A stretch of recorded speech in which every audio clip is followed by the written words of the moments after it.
We're still early. How early? Explain. I mean, to people who say, how can that possibly be true? Now you're starting to see the articles trickle out. Oh, AI might not be that transformative. Oh, talk about why this stock can still have more room to run. Yeah, you bet. So people get nervous, and I get it. Don't get me wrong. I mean, the stock, and not just stock, but the numbers have run so far, so quickly that people do worry about sustainability, and I understand that. But at the same time, you can sort of look at where the shares are trading on a valuation basis. They're much cheaper than they were before this started. As much as the stock has gone up, like the demand for the parts and the impact of the financials has gone up even more. It's been really amazing. We are at the point now where we're seeing like massive amounts of capex from the hyperscale players, which I think is good. I think where people get nervous is on the enterprise side.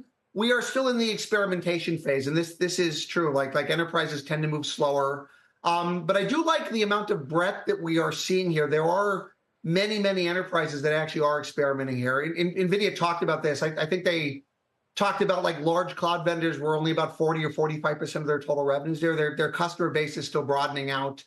We are seeing more and more deployments as business models are getting built on the enterprise side. But it does take time. Like the hyperscalers can build up very quickly. The enterprises, take a little longer. And I kind of get that nervousness. But at the same time, everything we're seeing right now, at least in terms of near medium-term demand, still seems really strong. It doesn't look like we're seeing any signs of slowdowns yet. The market cap is $3.15 trillion. And when we did our segment a little while ago on the race to $4 trillion, I think it was Gil Loria made the point, you can't have both Microsoft and Nvidia reach $4 trillion at the same time, because his line was basically, Microsoft can't afford for Nvidia to be that necessary. And if Nvidia is going to be that large, then Microsoft's margins will be destroyed and its profitability will be called into question. I don't know about destroyed. You have to remember, a lot of the capex that's going on right now is not necessarily all incremental. Like you can go look at sort of spending on traditional data centers, CPUs and traditional servers, networking. They're all in the toilet right now, right? I mean, so there's been a pivoting of spend from more traditional things to GPUs. Some of this GPU capacity as well is fungible. Like these cloud vendors can use it for their existing needs as well. Not all of it is generative AI. Some of it is things like recommendation engines from players like Meta, like other like more traditional, more legacy types of machine learning where there's already a clear return on that. All right. And you can sort of run through the math. Like if the returns take a little longer, I mean, it doesn't impact their margins all that much. It's a colleague of mine who covers Microsoft. He did some of this work. It's a few hundred basis points, I think, on margins given the incremental depreciation load. It's not crazy the amount of money that they're spending at this point. It's not like they go down the toilet if this doesn't come down. So no, I kind of disagree. I push back on that a little bit. And we should continue that discussion because maybe they both can be $4 trillion companies and maybe Apple too. As part of a recent string of noteworthy transactions, former U.S. House of Representatives Speaker Nancy Pelosi filed a new trading form indicating that she made one of her largest purchases ever last month, buying 10,000 shares of Nvidia stock. If you've been following her trades and how they turned out, you know that this is very bullish for NVDA and definitely good news for the investors. In today's video, we'll talk about the rationale behind this move and what's next for Nvidia stock investors. But first, if you'd like to stay up to date on the latest updates from Nvidia and the stock market, in order to receive updates on the most significant shifts and market catalysts, please subscribe to our channel by clicking the bell icon. Now let's get back to today's video. A lot of people, whenever there's a boom in something or just a well-performing stock, love to say, well, if you missed the big one, go with the next in line. And I'm not sure that ever really works out, to be honest. But that's the line on AMD. And I notice that you're also market performer. You're talking about beware of some core business weakness. Why are they not the obvious one to bet on if you don't have the stomach for Nvidia? Well, I mean, they are and they aren't, right? So I understand the need for a second source, and they are the clear second source, at least on GPUs. At the same time, you can also see where the dollars are going. So AMD has suggested that they'll sell $4 billion plus in AI revenues this year. I think most investors think they'll do 5 or 6. I don't want to take too much away from them. It was 0 a year ago, so even 0 to 4 over a year is good. Mm-hmm. Now, that being said, NVIDIA might do $100 billion in data center revenues this year. It's clear where the dollars are flowing, right? That they're not flowing to AMD like in the grand scheme of like everything that's getting spent right now. And in fact, most of the, at least maybe the more credible second source may not even be AMD. Maybe a player like Broadcom, exactly, or some of the other like ASIC players who are doing chip design for the hyperscalers are doing their own chips. That actually may be the more credible and realistic second source over time rather than a second GPU vendor. Your Nvidia price target is 130, which isn't even the 52-week high. For Broadcom, you're at 1950. So how, what would you describe the opportunities there as still massive as well? I think they're big for Broadcom. I actually really like Broadcom. So it has what I call the second best AI story in the space. And remember, in semiconductors, there's only really two companies that are seeing material upside from AI. It's Nvidia and Broadcom. That's about it. Everybody else, AMD and quite a few others, as good as they're doing, their core businesses have been weak enough where the AI has not been helpful. With Broadcom, their core business is also quite weak. They play in some of those legacy networking areas, but the AI business has been strong enough to completely bridge over it. So they haven't had to take their numbers down. They've seen numbers going up. Their current AI guidance for the year is actually very, very conservative.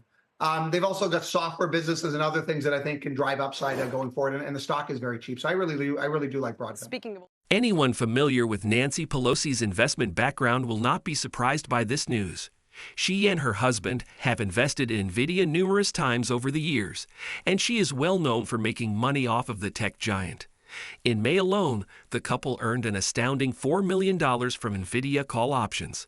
However, Pelosi's career has not been without controversy. She has been heavily accused of abusing her prominent position by taking advantage of insider information, and during the discussion of the CHIPS and Science Act, she traded Nvidia shares on the House floor. Despite this, Pelosi has never been officially condemned, and although no longer serving as the House Speaker, she continues to be among the wealthiest public elected person in history when it comes to stock trading. Because of their long history of success, Speaker Nancy Pelosi's investments have never failed to catch the attention of political analysts and investors, raising questions about the relationship between politics and business. But what is Pelosi betting on? And should investors follow suit and purchase Nvidia shares? Let's find out.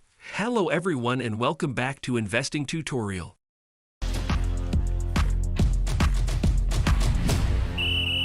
All right, let's check in on a few of the top analyst calls from today. Nvidia shares higher on the back of two price target boosts. UBS raising its outlook from 120 to 150, citing demand momentum for the Blackwell chips, while Wolfe Research also raising its price target to 150, calling it one of the best ideas in semis. So UBS, for its part, talks, Julie, about demand momentum for Blackwell rack scale systems, says it's robust. Sentiment, yes, they say it's recently faded on the stock in the last few weeks, creating what they say is more a wall of worry that should be ultimately healthy if our outlook materializes. And then separately, as we know, Wolfe also raised their target to 150, talk about ASPs and improving mix driven by Blackwell. Now, I'm sort of blown away. I don't know why I'm continually surprised by estimates for NVIDIA, but I still have the capacity to be surprised, apparently. So the consensus calendar 2025 earnings per share estimate for NVIDIA is $3.69, according to Bloomberg estimates.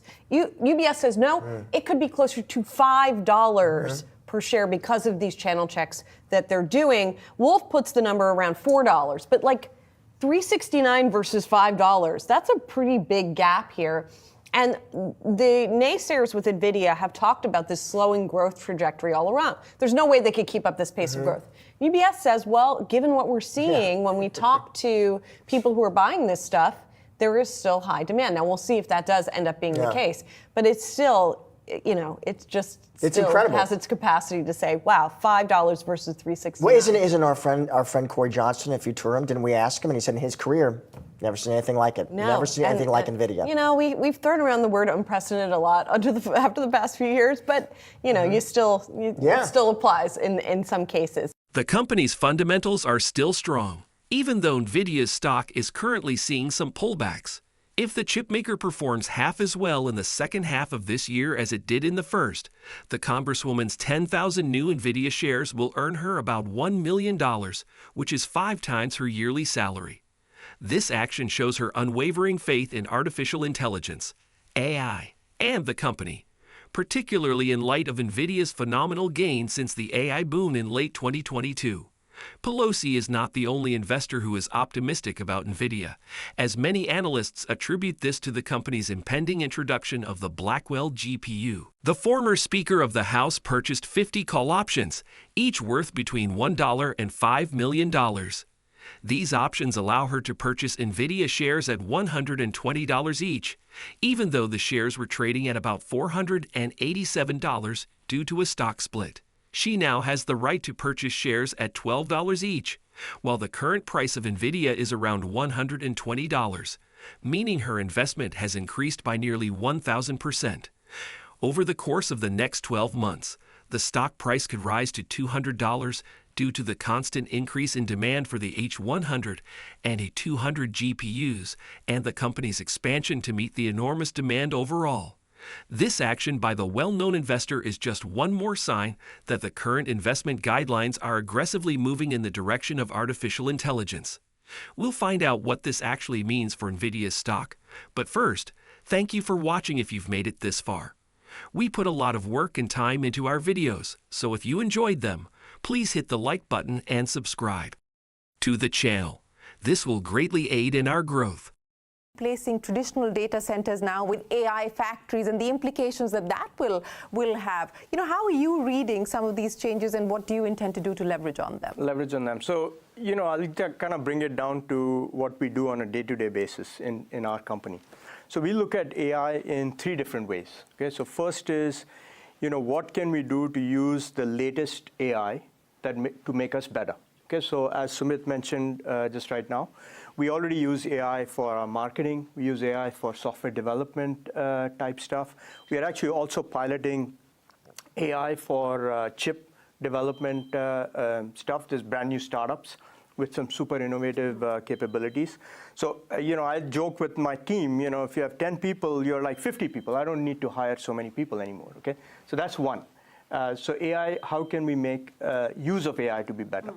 The second way we use AI is, can we use AI to make our products better? So some of these cybersecurity things that I spoke about, while the attackers have access to AI, so do we. And we have the opportunity to, for example, reimagine the cybersecurity stack using AI. And what is amazing is that we have people within, 2 people within 2 months can do stuff that, another company would have taken 15 people 2 years. Right? And so the rate at which we can move fast and provide capabilities is amazing. Okay, so that's the second.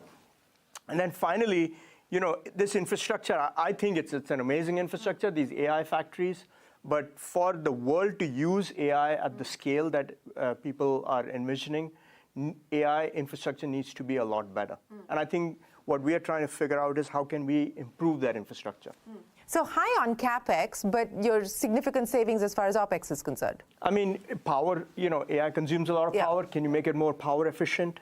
Can you, there's some software things that will continue to happen to make AI better. But essentially, to get to 100x compute from here in a straight line, I don't think it's sustainable. Yeah. Although Pelosi's trades have frequently coincided with significant legislative changes that have an impact on the companies involved, generally speaking, this trade is beneficial for the semiconductor business as a whole and would be considered a sign of optimism in the future of artificial intelligence, which can even result in benefiting other related stocks. Pelosi's recent investment is likely to have a very positive impact on the stock because it can boost the confidence in the company and attract more investment to it.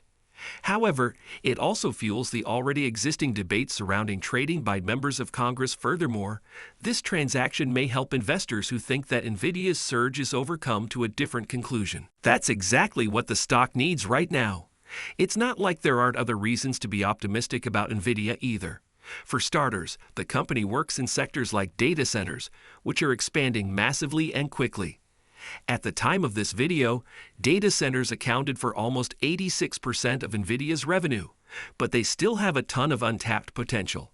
In fact, estimates suggest that the global data center market could reach $418 billion by 2030, growing at a compound annual growth rate of 9.6% from 2023 to 2030.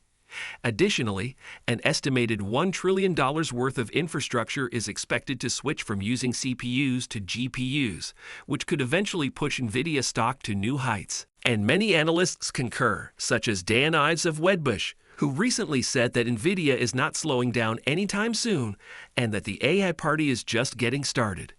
In conclusion, Nvidia's stock is unquestionably a very good buy.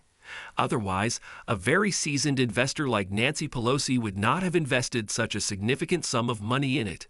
What do you think about Nvidia stock? Is it a buy at the current price? Please share your opinions in the comments section. Also, don't forget to let us know what you think about NVIDIA.